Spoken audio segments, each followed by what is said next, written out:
Good morning students, मैं हूं परमेंद्र कुमार और आप देख रहे हैं the Bihar teachers history makers मेरा मोबाइल मेरी शिक्षा कार्यक्रम। आज हम लोग पुरातात्विक स्रोतों के अंतर्गत सिक्के और स्मारक के बारे में अध्ययन करेंगे। पिछले वीडियो में हमने पुरातात्विक स्रोत के अंतर्गत ही अभिलेखों के बारे में चर्चा की थी। खासकर अशोक के जो अभिलेख हैं, जो शिलालेख हैं, स्तंभ लेख हैं, गुहा लेख हैं, उनकी चर्चा की थी। और उसके अलावा भी जो अन्य महत्वपूर्ण अभिलेख प्राप्त हुए हैं भारत के अलग अलग क्षेत्रों से, जैसे कि हाथी गुफा अभिलेख, ईरान का अभिलेख और जूनागढ़ का अभिलेख, प्रयाग प्रशस्ति, तो इन सबों की चर्चा हमने की थी। उससे आए हुए प्रश्न या जो प्रश्न आते हैं उसके बारे में भी हमने चर्चा की थी। अभी हम लोग जो पुरातात्विक स्रोत जो है उसके अंतर्गत जो खास जो विश्वसनीय स्रोत जो है सिक्का और स्मारक, उसकी चर्चा हम लोग यहाँ पे करेंगे। सिक्कों या मुद्राओं का अध्ययन जो होता है उसे मुद्रा शास्त्र कहते हैं। अंग्रेजी में न्यूमिस्मैटिक्स कहा जाता है इसे। जो मुद्राओं के द्वारा इतिहास की जानकारी हमें मिलती है वह काफ़ी दिलचस्प और काफ़ी विश्वसनीय होती है। अभिलेखों में जो अभिलेख खुदवाते हैं, जो उनके कवि होते हैं या और जो अधिकारी जो होते हैं, हो सकता है कि वे अभिलेख खुदवाते वक्त राजा की प्रशंसा करें, लेकिन सिक्कों में या स्मारक में इस प्रकार की कोई गुंजाइश नहीं होती है। इसलिए सिक्के या स्मारक जो होते हैं वह काफ़ी विश्वसनीय होते हैं। जो मुद्राएं जो प्राप्त हुई है भारत के अलग अलग क्षेत्रों से, उनमें सोना, चांदी, तांबा, सीसा, इस प्रकार की मुद्रा, इन धातुओं की मुद्राएं प्राप्त हुई है। और उनके बनावट और प्रतीक के आधार पर उनका जो समय है या काल जो है वह निर्धारित किया जाता है। और उस समय की सांस्कृतिक धार्मिक अवस्था जो है या सामाजिक जो अवस्था है उसकी जानकारी हम लोग उससे प्राप्त करते हैं। जो सबसे पहला जो सिक्का है वह जब जारी किया गया था वह 6ठी ईस्वी पूर्व में जारी की गई थी। उन सिक्कों को कहा जाता था आहत सिक्के या पंचमार्क सिक्के, क्योंकि इनको पंच के द्वारा या आहत करके बनाया जाता था। इस पे कोई लेख उत्कीर्ण नहीं होता था, चित्र होता था, लेकिन किसी प्रकार का लेख उत्कीर्ण इस पे नहीं किया जाता था। और यह सिक्के जो होते थे चांदी और तांबे के धातु के बने होते थे। यह प्रश्न भी पूछता है कि आहत सिक्के किस धातु के बने होते थे, तो चांदी और तांबे के बने होते थे। कब के प्राप्त हुए हैं, तो 6ठी शताब्दी ईस्वी पूर्व के आहत सिक्के प्राप्त हुए हैं। मौर्य काल के बाद जो सिक्के, अधिकतर सिक्के जो सोने, चांदी, तांबे के जो प्राप्त हुए हैं उन पे लेख उत्कीर्ण है। अगर यह बात आती है कि भारत में सबसे पहले सिक्कों पे लेख उत्कीर्ण करने की परिपाटी जो है वह किसने चलाई, तो हिंद यूनानी शासकों ने सबसे पहले सिक्कों पर लेख या शासकों की जो प्रतिमा है वह उत्कीर्ण करवाया, तिथि उत्कीर्ण करवाया और शासकों का नाम जो है वह उत्कीर्ण करवाने की परिपाटी हिंद यूनानी शासकों ने लगभग 2री शताब्दी ईस्वी पूर्व में शुरू की थी। सबसे शुद्ध सोने की सिक्के की अगर बात आती है, सबसे शुद्ध और सबसे पहले शुद्ध सोने के सिक्के किन शासकों ने शुरू करवाया, तो वह कुषाण शासकों ने शुरू करवाया था। और उसमें भी कुषाण शासक में बिम्ब कड़फिसेस जो था उसने सोने के सिक्के सबसे पहले जारी करवाए थे और सबसे शुद्ध। यह भी प्रश्न कई बार कॉम्पिटिटिव एग्जाम में पूछ चुका है या इंटर में पूछता है यह प्रश्न कि सबसे पहले और सबसे शुद्ध सोने का सिक्का किसने जारी किया था। सबसे अधिक सोने के सिक्के, मात्रा में सबसे अधिक सोने के सिक्के जो जारी किए गए थे वह गुप्त शासकों के समय में जारी किए गए थे। लेकिन बाद में जब गुप्त शासकों का जब पतन होने लगता है तो उनके सिक्कों में खोट आने लगता है, यानी कि उनके सिक्कों में मिलावट शुरू हो जाता है, यानी कि उनकी जो आर्थिक स्थिति थी वह धीरे धीरे कम होने लगती है। सातवाहन शासकों ने भी सिक्के जारी किए थे, लेकिन उनके जो सिक्के थे वह शीशे के बने हुए थे। शीशे एक प्रकार का शीशा धातु है, कांच इसको नहीं समझिएगा, यानी कि शीशे के धातु का सातवाहन शासकों ने सिक्के जारी किए थे। इस प्रकार देखा जाए तो सिक्कों के माध्यम से तत्कालीन प्राचीन भारतीय इतिहास को जानने में काफ़ी मदद मिलती है कि कौन शासक किस समय राज करता था, या उसकी धार्मिक अवस्था किस प्रकार की थी, किस धर्म को मानता था, या आर्थिक स्थिति उसकी कैसी थी।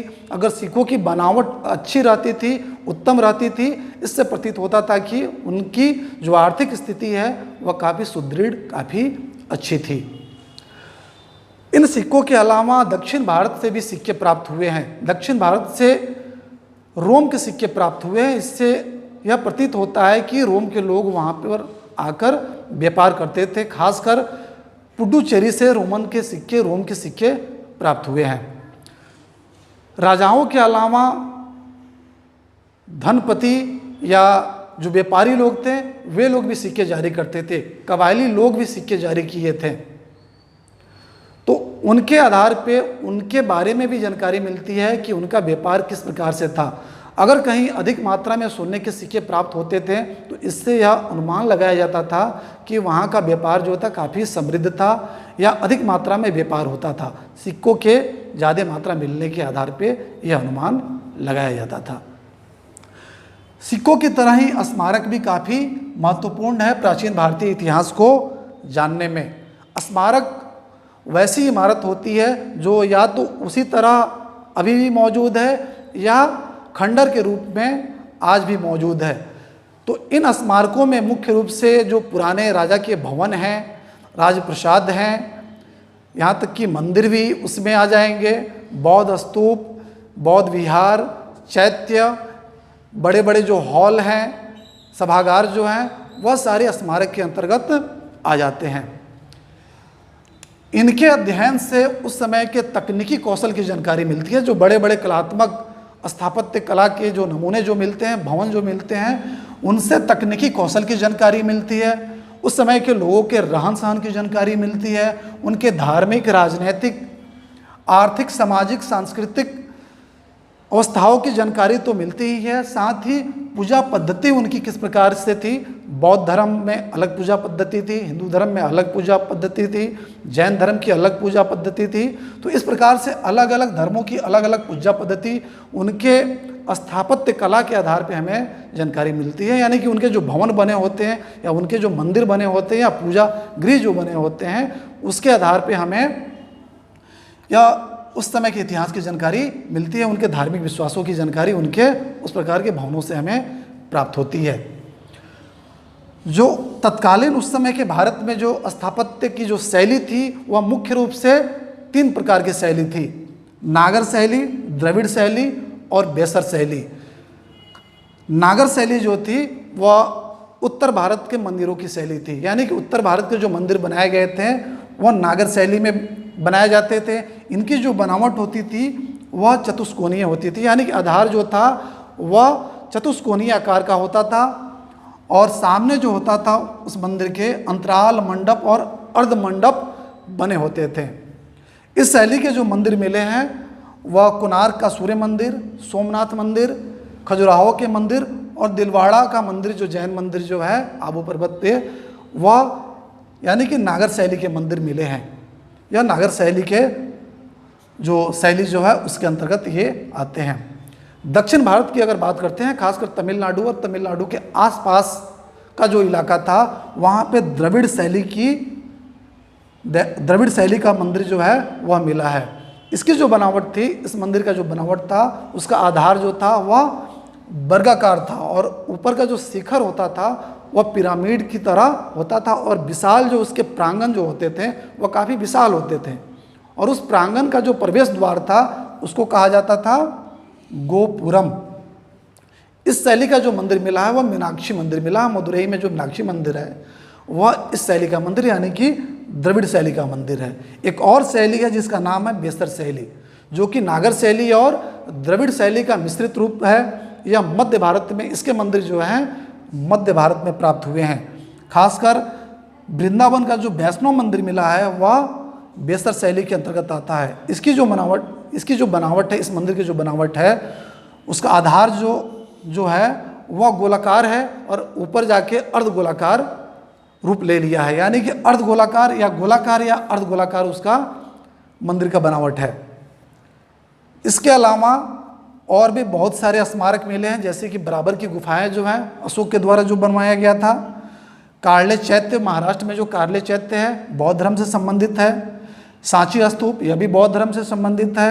कुम्हरार से अवशेष मिले हैं अशोककालीन जो भवन जो थे, उसके भवन की जो बनावट है उससे यह प्रतीत नहीं होता है कि यह मौर्य साम्राज्य का कोई बड़ा सा महल था राजाओं के रहने के लिए, क्योंकि काफ़ी साधारण तरीके से वो बनाया गया प्रतीत होता है उसके अवशेषों से। उसके अलावा भारत से अलग, यानी कि भारतीय क्षेत्र से अलग जावा से और कंबोडिया से भी मंदिर मिले हैं, जैसे कि जावा से बोरोबुदुर का मंदिर और कंबोडिया से अंकोर वाट का मंदिर मिला है। इससे प्रतीत होता है कि भारतीय जो धर्म जो थे वह सुदूर देशों में भी फैले हुए थे, यानी कि यहाँ की जो संस्कृति थी दूसरे देशों में भी वह संस्कृति काफ़ी फल फूल रही थी।